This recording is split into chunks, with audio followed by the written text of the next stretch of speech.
Yeah, redo it. You can do yours at tea time. Whatever noise that was, it's on video. So, you want to do questions first? Okay. Right, ready when you are, Rich. Right. Okay, you all know me, but for the sake of the camera, I'm Richard Goodwin, and I'm going to present my project, which is for basic performance simulators of Banbury. And this is where this stops working straight away. There we go. Right. So what I'm going to talk about is a bit of client background, who are basic performance simulators, what do they do, where they're from, things like that. Business problem, pretty self-explanatory, what is it I'm going to tackle, the proposed project, what they'd like me to do, technologies I'm going to use through the project as a whole, original plans and the changes to those plans that I've had to make moving through the progress that I've made so far. A little bit of documentation on the progress. I found that for this presentation, the length that I'm allowed of time, it's near impossible for me to completely explain the technique of getting the model from the simulator, from the modelling environment into the simulator, but I'm going to attempt it, and a prototype that I've already made. And at the end, I've got question and answers, so if you want to wait until the end, I'll answer any questions then. If not, just steam through. Yeah, if not, yeah. Okay, so basic performance simulators based in Banbury, UK. They provide motorsport simulators. They have a few different types of solution. They have their in-house simulator, which is what you see in here, which is actually a GP2 chassis, if anyone knows what that is, an actual one, with a full steering wheel that's got force feedback, so the driver gets feedback there, and hydraulic pedals like you get in your car, and a panoramic wraparound reaction style screen, so that the driver will only ever see the track in front of them. It's created by Darren Turner, who's a double Le Mans winner with Aston Martin Works team, and some of the clients include Le Mans, GT1, WRC and F1 drivers like Anthony Davidson, who does Sky presenting now for the F1, Karen Chanduk, who has driven for Caterham, Thomas Enger and Chris Meek, a few of the others, basically really good drivers. So, yeah. So the business problem is basically what they do is provide a library of tracks for their clients to drive. But currently they don't have the Cadwell Park circuit. This is mainly because it's not classed particularly as an international circuit when it comes to cars. When it's motorbikes, it's seen a little differently because it's quite a thin, twisty track. So at the minute they don't offer the Cadwell Park circuit, but it is a very popular track at a club lower level sort of thing. But yeah, when I mentioned my geographical location to it, they snapped up the chance to have it created. So, proposed project, like I just said, is to create Cadwell Park, with a massive constraint being how accurate it needs to be. This is for a top-of-the-line simulator used by professionals, so it has to be as near as possible to the real track, both in the layout, the elevations, topology, and any potholes, the curbing, all sorts of things. Everything has to be spot on, the surroundings. And for this, it has to be compatible with R Factor. I'm going to go into this a little bit just now. So the technologies that I'm going to use. First up, R Factor. I'm going to use the normal consumer public version of R Factor, which was released in 2005.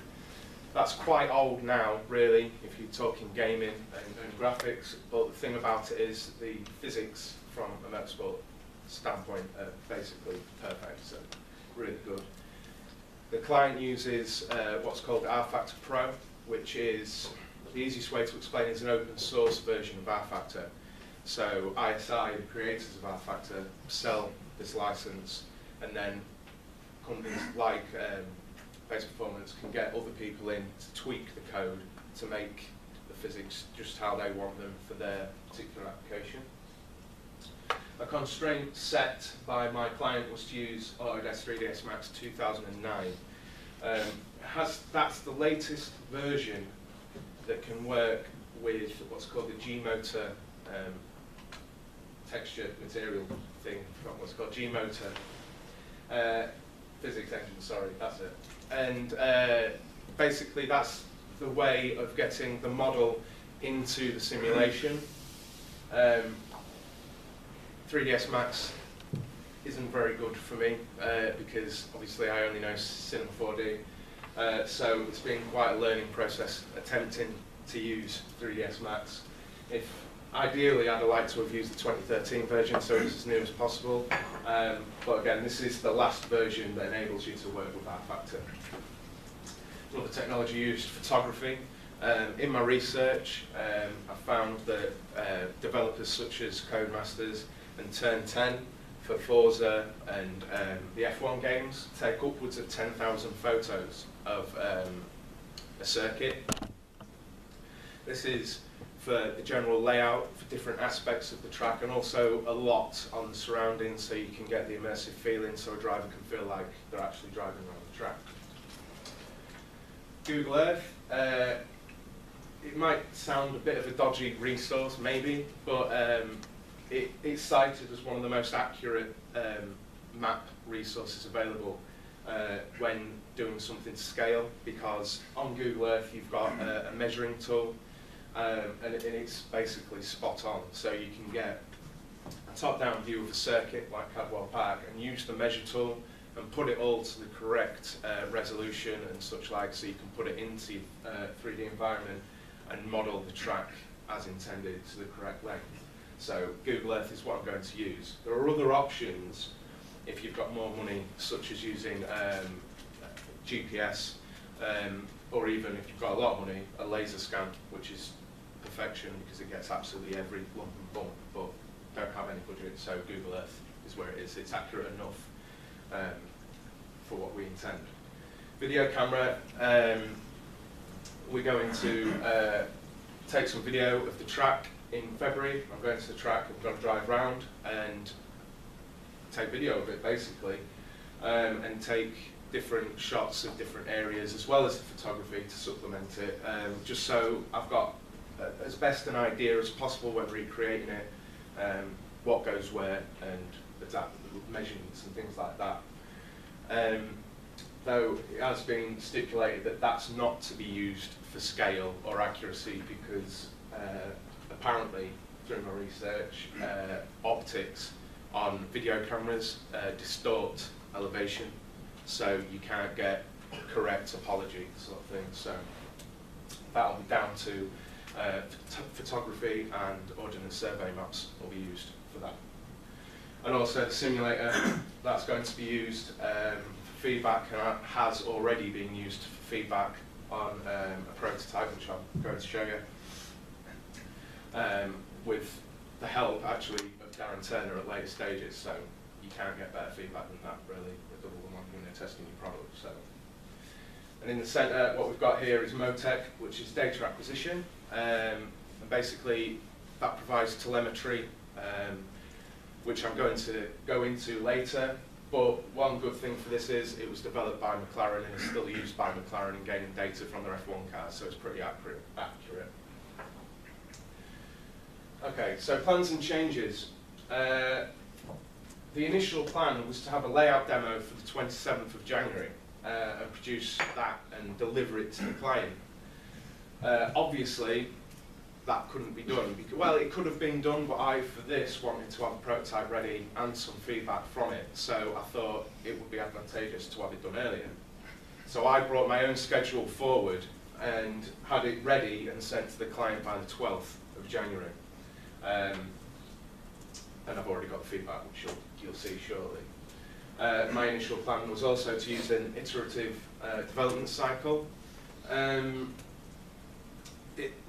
I couldn't foresee how the project was going to progress before I started building it in the 3D environment, because it was a completely new environment. I was learning as I was going.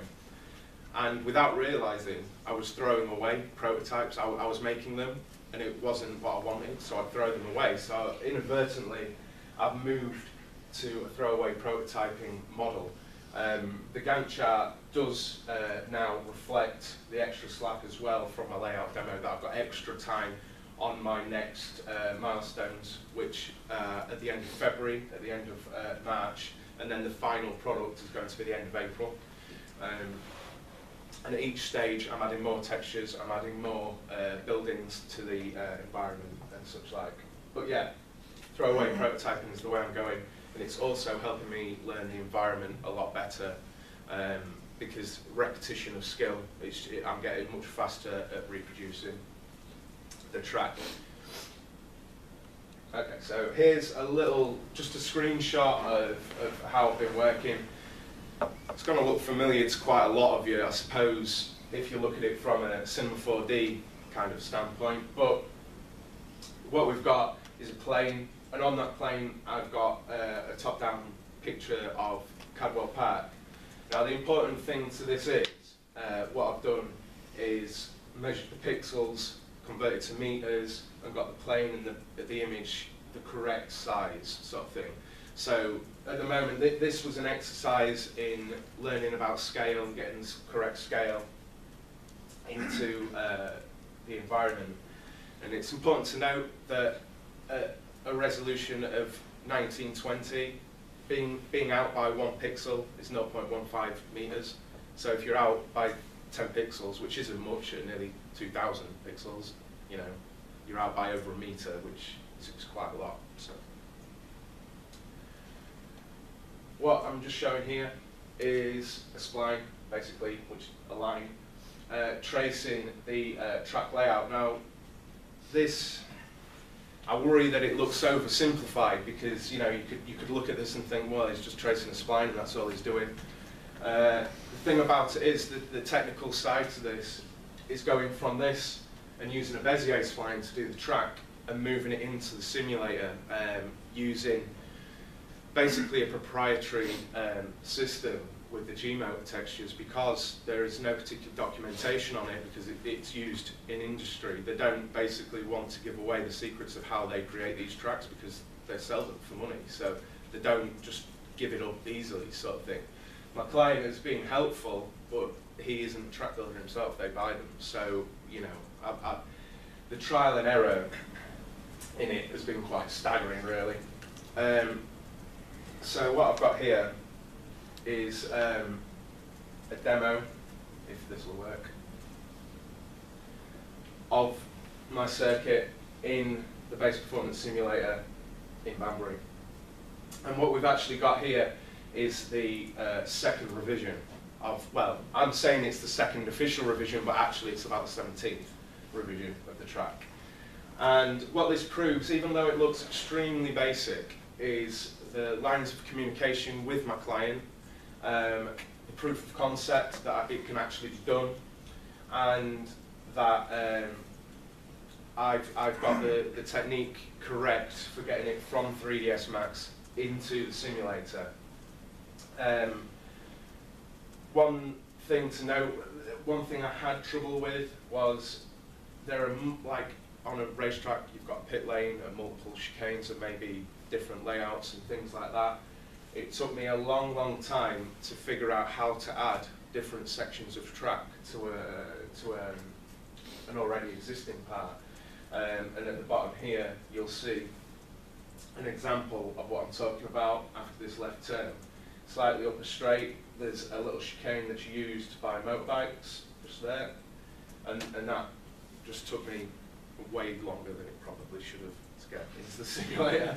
But yeah, it's a proof of concept. And basically before this, what I had was a track surface. Just put this down for a moment while I explain. I had a track surface. So what he's driving on there was there. And then the plane, so the green, so the grass, was literally a plane with a grass texture. So it was like that though. Even within the environment, if I tried to line them up, there was a massive 20-meter gap, I think it was. So in the first prototype, if the driver was to go off, which I did testing it, you literally flew off the edge of the track. So that wasn't right. And it took me a long time to figure out how to join how to make one plane, if you like. You had expanding it and things like that. But that was crucial, and now that enables me to move forward with another prototype. Adding more textures, curving is my next thing to tackle.